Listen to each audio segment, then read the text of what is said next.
नमस्कार, सत्येंद्र.com में आपका स्वागत है। एक नजर अब तक की सुर्खियों पर। भीम आर्मी चीफ चंद्रशेखर आजाद ने ऐलान किया है कि वो गोरखपुर सदर सीट से योगी आदित्यनाथ के खिलाफ चुनाव में उतरेंगे। चंद्रशेखर एक बार पहले भी कह चुके हैं कि वो योगी आदित्यनाथ के खिलाफ उनको उन्हीं की सीट से चुनौती देंगे।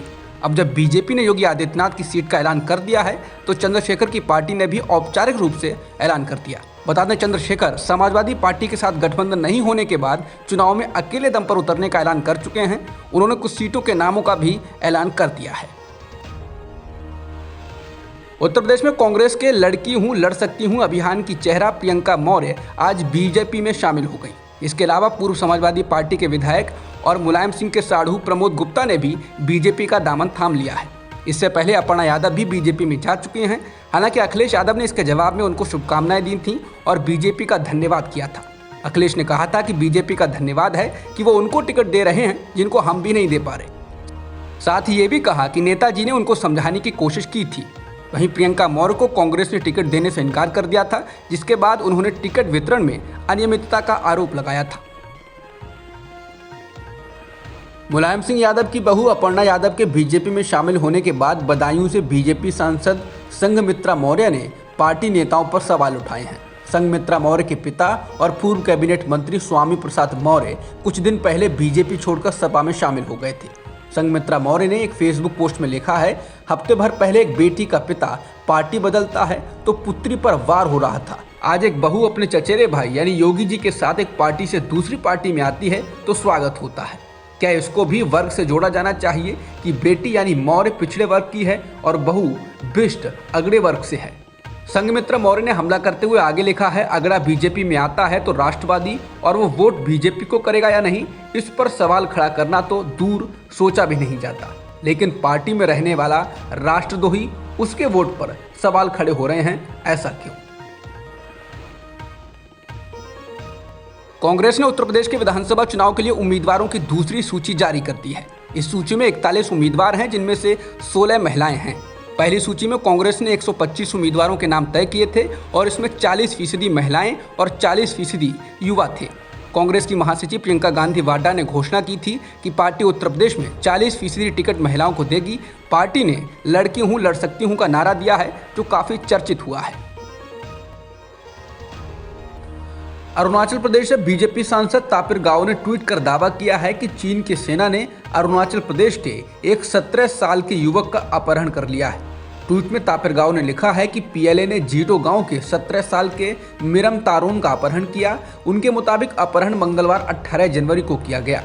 तापिर गाव ने बताया है कि यह अपहरण लुंगता जोर एरिया में किया गया है, जो भारत का इलाका है। यह अरुणाचल प्रदेश के अपर सियांग जिले के स्युंगला क्षेत्र के तहत आता है। बीजेपी सांसद ने कहा कि लड़के के कुछ दोस्त बच निकलने में कामयाब रहे और उन्होंने ही अधिकारियों को घटना की जानकारी थी। बीजेपी सांसद तापिर गाव ने भारत सरकार की तमाम एजेंसियों से अपील की है कि वो युवक को छुड़ाने के लिए कदम उठाएं। अरुणाचल प्रदेश से भारतीय युवक के चीनी सेना द्वारा अपहरण के दावे पर अब कांग्रेस के पूर्व अध्यक्ष राहुल गांधी ने भी प्रतिक्रिया दी है। राहुल ने कहा कि गणतंत्र दिवस से कुछ दिन पहले भारत के एक भाग्य विधाता का चीन ने अपहरण किया है। हम मीराम तारोन के परिवार के साथ हैं और उम्मीद नहीं छोड़ेंगे, हार नहीं मानेंगे। पीएम की बुज़दिल चुप्पी ही उनका बयान है, उन्हें फर्क नहीं पड़ता है। ब्रह्म कुमारी संस्था के आज़ादी के अमृत महोत्सव में स्वर्णिम भारत की ओर कार्यक्रम में पीएम मोदी ने कहा कि आप सभी इस बात के साक्षी रहे हैं कि भारत की छवि को धूमिल करने के लिए किस तरह अलग अलग प्रयास चलते रहते हैं। इसमें अंतर्राष्ट्रीय स्तर पर भी बहुत कुछ चलता रहता है। इससे हम ये भी कहकर पल्ला नहीं झाड़ सकते ये सिर्फ राजनीति है। ये राजनीति नहीं है, ये हमारे देश का सवाल है। इसके साथ ही पीएम ने कहा कि आज हम एक ऐसी व्यवस्था बना रहे हैं जिसमें भेदभाव की कोई जगह ना हो, ऐसा समाज जहां समानता और सामाजिक न्याय की बुनियाद पर मजबूती से खड़ा हो। उन्होंने कहा कि जब हम आज़ादी का अमृत महोत्सव मना रहे हैं तो यह हमारा दायित्व है कि दुनिया भारत को सही रूप में जाने। अदालत ने मेडिकल परीक्षा नीट में अपने 27% ओबीसी आरक्षण को आज फिर से सही ठहराया है।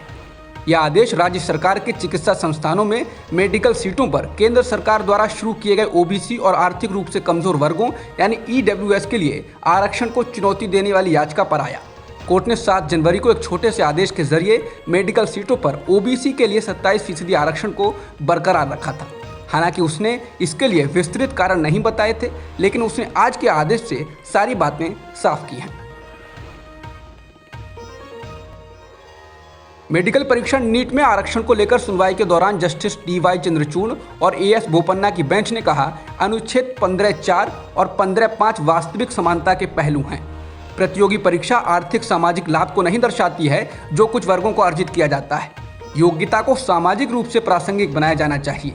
आरक्षण योग्यता के साथ नहीं है, लेकिन इसके प्रभाव को आगे बढ़ाता है। कोर्ट ने आज अपने आदेश में कहा कि नीट एंट्रेंस परीक्षा की योजना सरकारी चिकित्सा संस्थानों में सीटें आवंटित करने के लिए बनाई गई थी।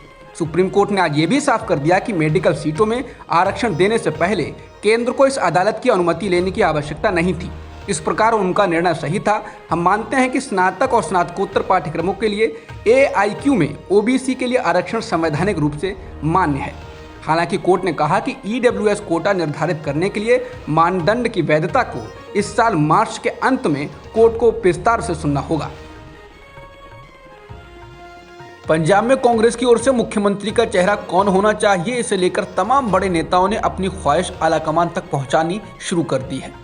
पंजाब की कांग्रेस सरकार के 4 कैबिनेट मंत्रियों ने सीएम के चेहरे के लिए मुख्यमंत्री चरणजीत सिंह चन्नी के नाम की हिमायत की है। कैबिनेट मंत्री ब्रह्म मोहिंद्रा ने कहा कि जब आम आदमी पार्टी ने अपना सीएम का चेहरा घोषित कर दिया है तो हमारी पार्टी क्यों ना करे। मोहिंद्रा ने कहा कि चरणजीत सिंह चन्नी को कांग्रेस की ओर से मुख्यमंत्री का उम्मीदवार घोषित करना चाहिए।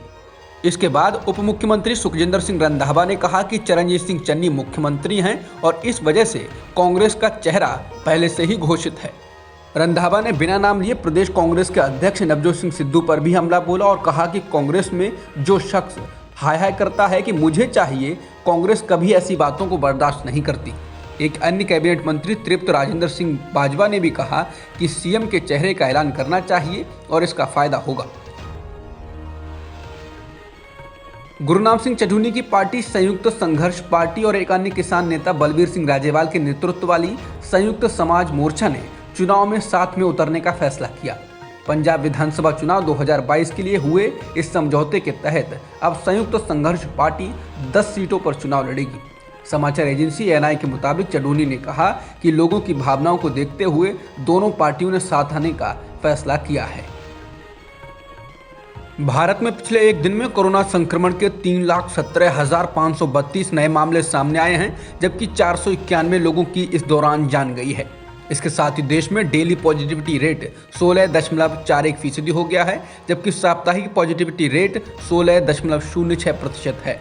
वहीं ओमिक्रॉन के मामले बढ़कर 8,209 हो चुके हैं। बता दें, वैश्विक स्तर पर भारत अमेरिका के बाद दूसरा सबसे ज्यादा प्रभावित देश है। अब तक की खबरों में इतना ही। बाकी खबरों के लिए बने रहिए सत्यहिंदी.com के साथ।